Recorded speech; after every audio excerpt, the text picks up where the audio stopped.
This month was definitely my March Madnezz with a Z. I definitely knocked out a ton of one-season shows, or at least shows with one seasons, or, watched one season of a new whatever. And now I find myself in the really terrible position of needing to make a ton of reviews. So here's what I'm gonna do. There are 3 reviews. Wait, hold on. There are 3 shows that I watched that got canceled. So what I'm gonna do is I'm going to do a quick speed review for you for these. I mean, they got canceled, and there's only so much you can talk about a couple of them, so why not just put them all into one lump sum? So without further ado, let's talk about Hulu's Utopia Falls, Fox's Ghosted, and Netflix's Country Comfort. Hello, my name is Ivan Montero, and thank you for joining me on my journey to watch every TV show and sitcom ever created. Not really. We're gonna get close though. Very close. So, like I said, all 3 shows have been canceled. But that doesn't mean they're not good. At least 1 and 2, at least 1 and a half of them, and the half goes to Utopia Falls. Now, I only say half because where this concept, this premise, and the story was all really good, the delivery of lines and the dialogue, the writing, kind of was not. Only at times, though. Only at times. The way I describe Utopia Falls is basically a dancing show. Basically, Hunger Games, but dancing. Utopia Falls is a city that is shielded from the outside world because they are told that the outside yields death to whomever goes out there, to all of the outside.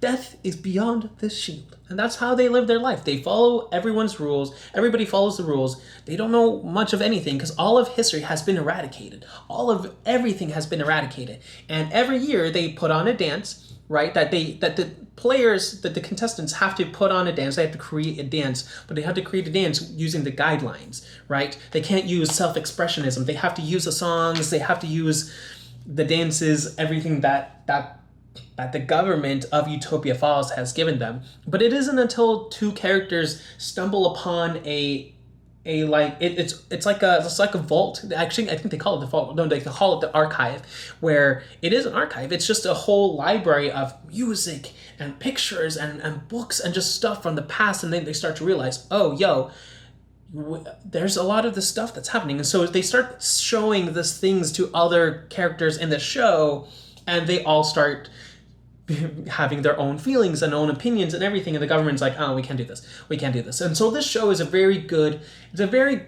commentary on what would happen if, in a socialistic, communistic world, suddenly motivation and self-expression and everything just goes away. If you're forced to do what everyone else is doing, you become a robot. You are no longer human, and that's what the show is showing, and just the dangers behind those who are brainwashed into thinking that way, and those who are just like, nah, we gotta be human, we gotta think for ourselves, versus the government who are trying to just control everyone and literally do what it takes to control everyone, because it's the whole knowledge is power, and in the show, knowledge is definitely power. The one thing about this show, though,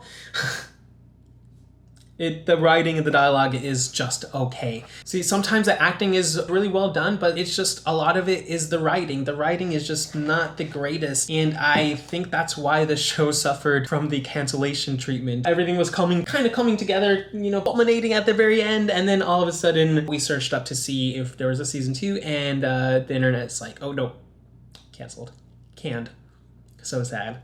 What do I give this? I give this a 7.5 out of 10. 7.5 out of 10. It's not great, but it's not bad. It's good. It's enjoyable. I enjoyed it.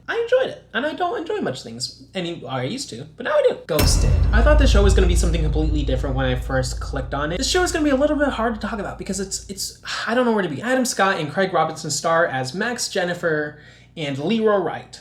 Max is an author scientist who is ridiculed because of his beliefs over the multiverse and his belief over the paranormal and aliens, and the fact that he thinks his wife was taken by aliens. And Leroy is an ex-cop who is just skeptical about everything. So from episodes 1 through 9, it was a very classic Fox-like show, just single camera narrative formatting, and it's a paranormal show. Each episode they're dealing with a paranormal activity. In one episode, they're dealing with this dinosaur dude. In another one, they're dealing with like a zombie cat who infects a birthday party of children. The thing is, this show is chock full of great concepts. It's just written really weirdly, and Leroy is a really just weird character.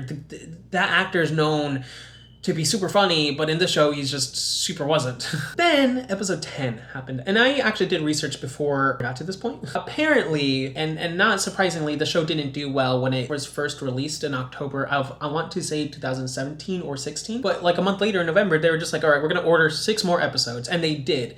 But the show kind of restructured itself and went from a paranormal activity to a workplace comedy because they suddenly added the plot line that the office was bugged, and so now, is everything actually happening? Are there zombies? Are there paranormal stuff actually happening?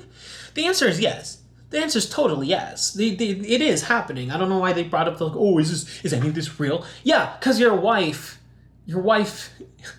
is possessed by an alien. That's what they alluded to. That's what was going to be for the next season. And like the fact that episode 1 through 9 was one format, was one way, there was like depth of field and everything in the background, and it went from that to a workplace comedy with shaky cameras and zooming in as if it's like a mockumentary. At times, I swear, a lot of the characters should have just stared. But when it went into a workplace comedy, it got funnier.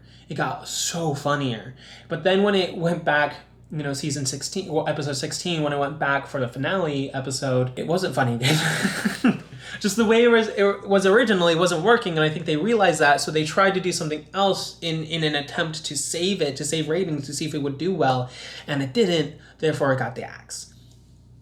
But in both plot lines, the first plot line is about aliens. Aliens are coming, they're definitely coming, and it looks like the queen might be inside Max Jennifer's wife. So we're gonna have to figure, we'll never know how that ends up. But the second plot line is the bugged office where someone is listening in, and at the very end, it's revealed that, yeah, time travel is a thing, and future Max came back to warn him about the triangles. Don't go for the triangles.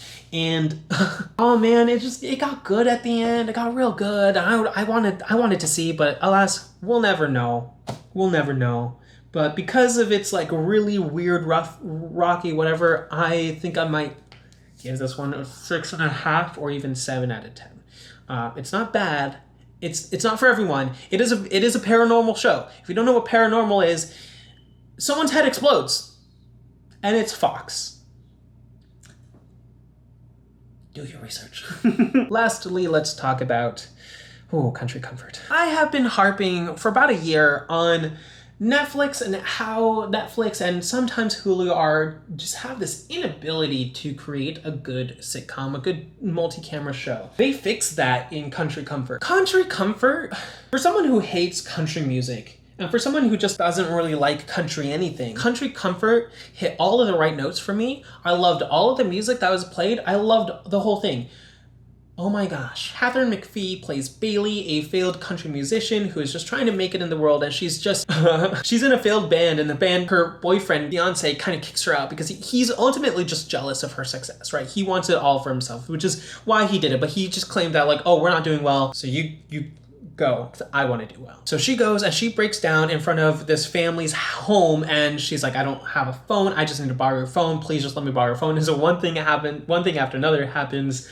And now that I'm talking about this, I might actually go rewatch it again because it's actually it's a funny show. It's a funny, heartwarming show. And I'm so mad and sad. I'm just sad primarily that it was canceled. Anyway, let's continue talking about it. So one thing leads to another, and Bailey becomes this family's nanny, and all of the boys and the tiny little baby girl, they're like, yeah, we love this, except for Cassidy. She's not necessarily the middle child, I wouldn't say, but she is the problematic child. You see, spoilers, Bailey comes into these people's lives and absolutely changes it for the better. This family's mom died, I think 2 or 3 years ago, and the little girl's still dealing with it. So Bailey comes into these people's lives, and she is, I would describe her as a country music singing Amelia Bedelia, more competent, more like I Love Lucy. She did so well. Like she did like each oh man, this show is really, I'm just speechless at how, like, when I say it's good, I don't know, like, oh yeah, no, it's good. 9.5, close to 10, 9.7 out of 10. I would even say it's a 10 out of 10, man. It's such a good show. They put their heart and soul into it, and each character, each actor does really well. They're their own. None of them repeats each other. None of them overlap each other. It is a very funny show, and it brings up a nostalgia. Like there's a little girl. She's like maybe 5, maybe 6 or 5, and she's hilarious. She brings Mary-Kate and Ashley Olsen level vibes. You know, this sitcom could have had the potential to like go on for years, right? And Netflix is just like, nope, done. We're done.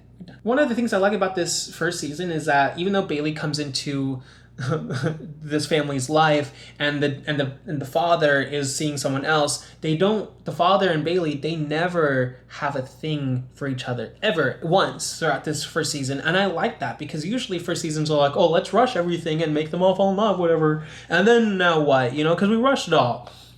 The show doesn't do that. They take each character and intentionally run with their lives.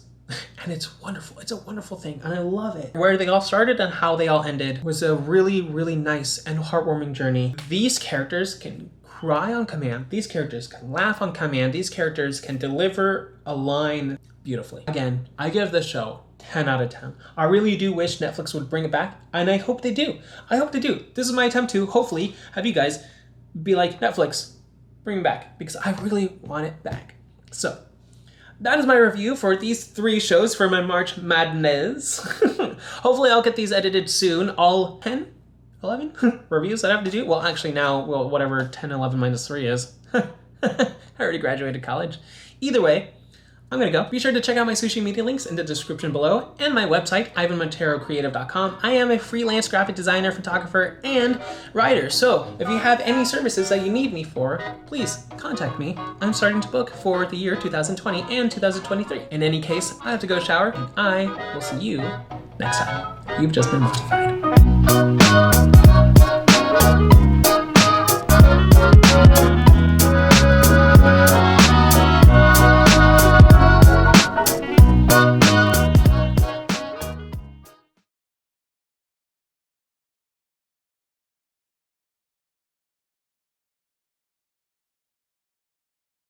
Now, it isn't until 2 of the contestants find a room, a boy and a girl find a room full of, and I laugh because